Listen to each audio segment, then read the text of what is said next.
شیخ جزاک اللہ خیر موقع دینے کے لیے. شیخ میرا سوال یہ ہے کہ ایک مفلس مطلب مسکین شخص ہے، اس کی کمائی اتنی نہیں ہے کہ اس کے گھر کا خرچہ نکل سکتا ہے، تو وہ شخص جو ہے زکوٰۃ لیتا ہے، مطلب دوسروں سے، وہ زکوٰۃ کا مستحق ہے، دوسروں سے زکوٰۃ لیتا ہے وہ تو لیکن اس کی بیوی کے پاس سونا ہے، تو کیا اس کی بیوی اس کو اچھا اس کی بیوی اس کو زکوٰۃ بھی دے رہی ہے.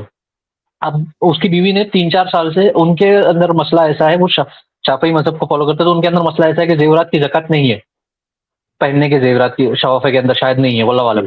تو اس جی کو پتہ نہیں تھا، تو انہوں نے نکالی نہیں 4-5 سال سے زکوٰۃ. تو اب وہ جب وہ نکالے گی زکوٰۃ، تو وہ 1 تولے کے قریب زکوٰۃ نکل رہی، مطلب 10 گرام کے آس پاس زکوٰۃ نکل رہی سونے کی. تو وہ کیا اپنے جی شوہر کو دے سکتی ہے؟ اگر وہ شوہر کو دے دی تو پھر وہ مفلس رہے گا یا نہیں رہے گا؟ مطلب ویسا معاملہ ہے، دوسروں سے زکوٰۃ لے گا یا نہیں لے گا؟ 2-3 مسائل ہیں آپ کے سوال کے اندر. پہلا یہ آپ نے کہا کہ شوافے کے ہاں پہننے والے زیورات میں زکوٰۃ ہے یا نہیں. شوافے کے ہاں، حنابلہ کے ہاں، مالکیہ کے ہاں پہننے والے زیورات میں زکوٰۃ نہیں ہے، لیکن یہ قول صحیح نہیں ہے، یہ دلیلوں کے خلاف ہے. جی کسی کا بھی قول جی ہو، شیخ. صحیح بات یہ ہے کہ پہننے والے زیورات میں زکوٰۃ واجب ہے، اور اسی اسٹریم میں ہم کئی بار اس پر بات کر چکے ہیں اور ان ادلہ کا بھی ذکر کر چکے ہیں. صریح دلیلیں موجود ہیں کہ پہننے والے زیور میں زکوٰۃ واجب ہے.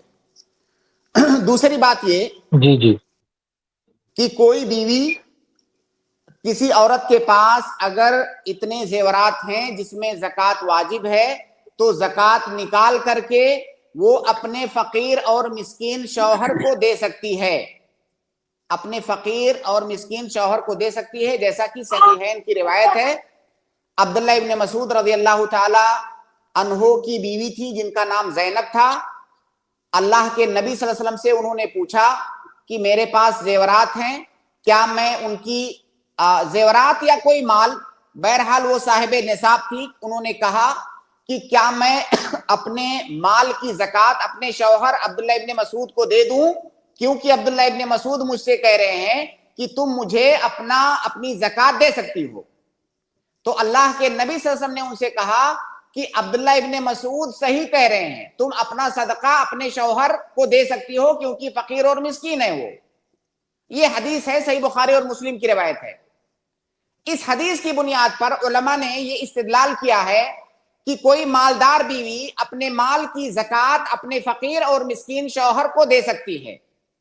حالانکہ بعض دیگر لوگوں نے اس پر یہ اعتراض کیا ہے کہ یہاں پر اس سے مراد، یہاں پر جو صدقہ کا حدیث میں اصل میں لفظ صدقہ آیا ہے، یہاں پر جو لفظ صدقہ ہے اس سے مراد نفلی صدقہ ہے، اس سے مراد واجبی زکوٰۃ نہیں ہے بلکہ اس سے مراد نفلی صدقہ ہے. اس کا جواب یہ ہے کہ ایک قاعدہ ہے کہ ترک الاستفسال فی مقام الاحتمال ينزل منزلۃ العموم فی المقال. اس کا معنی یہ ہے کہ کیا اللہ کے نبی صلی اللہ علیہ وسلم نے زینب سے پوچھا کہ کیا تمہاری واجبی زکوٰۃ ہے یا یہ نفلی صدقہ ہے؟ اللہ کے نبی صلی اللہ علیہ وسلم نے بالکل نہیں پوچھا، کوئی تفصیل نہیں پوچھا. اس کا مطلب اس میں نفلی صدقہ بھی داخل ہے، اس کے اندر واجبی زکوٰۃ بھی داخل ہے. اسی طرح سے ایک اور سوال اٹھایا جاتا ہے اس استدلال پر کہ اگر وہ عورت اپنے شوہر کو واجبی زکوٰۃ دے گی تو ظاہر ہے وہ شوہر اسی اپنی بیوی پر دوبارہ خرچ کرے گا، کیونکہ اس کا نفقہ، بیوی کا نفقہ اس کے اوپر واجب ہے. تو اس کا مطلب یہ ہوگا کہ بیوی نے جو زکوٰۃ کا مال اپنے شوہر کو دیا تھا وہ لوٹ کے اسی کے پاس آ رہا ہے، کیونکہ وہی کھا رہی ہے اس کو. جبکہ زکوٰۃ کے مال سے انسان خود فائدہ نہیں اٹھا سکتا. تو جب بیوی اپنے شوہر کو دے گی، شوہر اس کے اوپر خرچہ کرے گا، تو اس کا مطلب بیوی اپنا ہی مال کھا رہی ہے. یہ اعتراض کیا جاتا ہے. اس کا جواب یہ ہے کہ اگر آپ یہ اعتراض کرتے ہو تو یہ اعتراض تو نفلی صدقہ پر بھی وارد ہوتا ہے. اگر آپ نے کوئی مال صدقہ کر دیا تو اس کو واپس نہیں لے سکتے. آپ کہہ رہے ہو کہ اس سے نفلی صدقہ مراد ہے. اگر نفلی صدقہ بھی مان لیا جائے تب بھی تو وہ شوہر خرچ کرے گا اپنی بیوی پر، تو گویا کی بیوی واپس لے رہی ہے، جبکہ نفلی صدقہ بھی آپ واپس نہیں لے سکتے. یہ پہلی بات. دوسری بات یہ کہ کسی مال کے حاصل کرنے کا جب طریقہ بدلتا ہے تو اس مال کی حیثیت بدل جاتی ہے، اور جب اس مال کی حیثیت بدل جاتی ہے تو اس کا حکم بھی بدل جاتا ہے۔ بیوی نے جب وہ مال اپنے شوہر کو دیا تو وہ زکوٰۃ کا مال تھا، جب شوہر وہ مال اپنی بیوی پر خرچ کر رہا ہے تو وہ زکوٰۃ کا مال نہیں رہ گیا، اب وہ شوہر نفقہ کے طور پر خرچ کر رہا ہے۔ اور اس کی دلیل یہ ہے، یعنی طریقہ بدلنے سے مال کی حیثیت اور اس کا حکم بدلنے کی دلیل یہ ہے کہ اللہ کے نبی صلی اللہ علیہ وسلم کی ایک حدیث ہے کہ لا تحل صدقۃ لغنی الا لخمسہ، زکوٰۃ کا مال کسی مالدار آدمی کے لیے حلال نہیں ہے، ہاں 5 طرح کے لوگ ایسے ہیں کہ مالدار ہوتے ہوئے بھی زکوٰۃ کا مال ان کے لیے حلال ہے، اور ان 5 طرح کے لوگوں میں سے ایک ایسا انسان ہے کہ کسی فقیر پر کو زکوٰۃ دیا گیا، زکوٰۃ کا مال دیا گیا کسی فقیر کو، اب اس فقیر نے اس زکوٰۃ کے مال کو کسی مالدار آدمی کو ہدیہ دے دیا، تو اس مالدار آدمی کے لیے وہ ہدیہ قبول کرنا جائز ہے۔ جیسے کوئی فقیر تھا، اس کو زکوٰۃ کا مال ملا، آپ مالدار آدمی ہیں، اب وہ فقیر آدمی اسی مال سے کوئی ہدیہ آپ کو دے رہا ہے تو آپ کے لیے لینا جائز ہے۔ کیوں لینا جائز ہے؟